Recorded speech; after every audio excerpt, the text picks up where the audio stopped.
Katno nga sah.nud ki kentin ki ba pi on la da được news patang ijon na pinlon andre pat mentah syawai pi sakma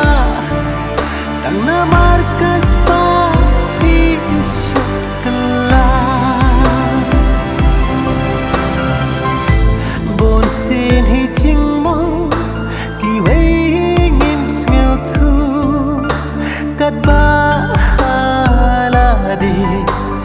ngim pat khu ngis ngeu mat ki vei kim dan dor ngin sa ngeu thu tat anda hani kislei